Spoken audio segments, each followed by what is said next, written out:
तो आज की मोटिवेशनल कहानी, एक कमरे में बड़े हॉल में 2 पंखे लगे थे, जिनमें से एक पंखा जो है वो हमेशा बंद रहता था और एक पंखा जो है वो चलता रहता था।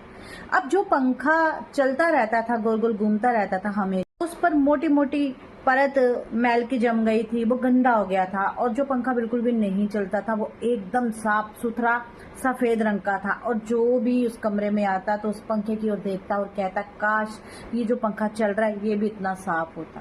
तो फिर ऐसे लोगों को क्या जवाब दिया जाए? ऐसे प्रश्न, ऐसे क्वेश्चन मार्क आपकी लाइफ में भी जरूर होंगे।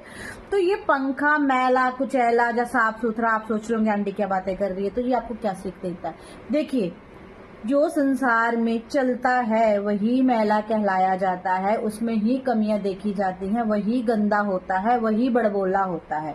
जो चुपचाप एकदम शांत हो गए कमरे के भीतर बंद ही रहेगा, कहीं आए जाएगा नहीं, कोई जिम्मेदारी नहीं उठाएगा, कोई कुछ कार्य ही नहीं करेगा, तो उसे भला कोई कैसे कुछ कहेगा?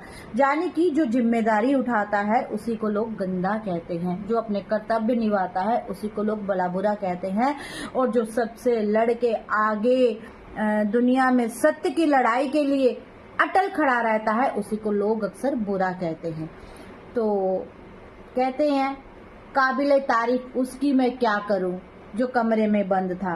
अरे सुर्खियों में तो हमेशा खुला चलने वाला वो गंदगी से भरा इंसान निकला। वाह वाह वाह नहीं करोगे? वाह वाह वाह वाह वाह वाह।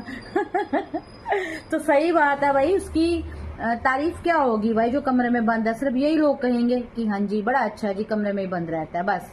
उसके अलावा वो चर्चा का विषय ही नहीं है। लेकिन जो दुनिया में बाहर लड़ने के लिए चलेगा, झगड़ने के लिए चलेगा, वैसे ही नहीं लड़ेगा झगड़ेगा कि लोगों से किसी को भी यहाँ से पकड़ लिया और लड़ लिया। जो अपने हक के लिए लड़ेगा, जो अपने सत्य के लिए लड़ेगा, जो अपने ये राइट्स के लिए लड़ेगा, मतलब कि कहाँ वो सही है कहाँ गलत है, और दूसरों के लिए लड़ेगा, उनके हक के लिए लड़ेगा, अच्छाइयों के लिए लड़ेगा, है ना? वो वाला लड़ाका नहीं बनना जो कहीं से भी किसी को भी ऐसे पकड़ लेते हैं तो बस।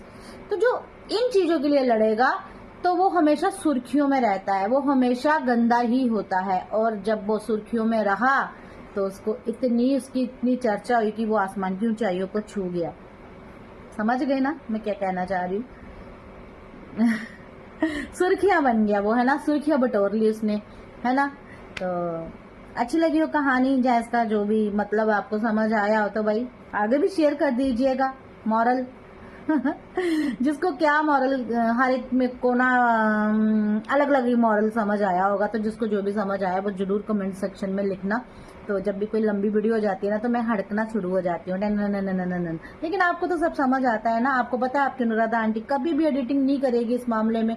जो बोला गया है निकल गया मुंह से, अब बस निकल ही गया है। तो जय गुरु जी, शुक्राना गुरु जी जरूर बोलिएगा, और जो भी पेज पे नए हैं वो इस पेज को फॉलो जरूर कर लीजिएगा।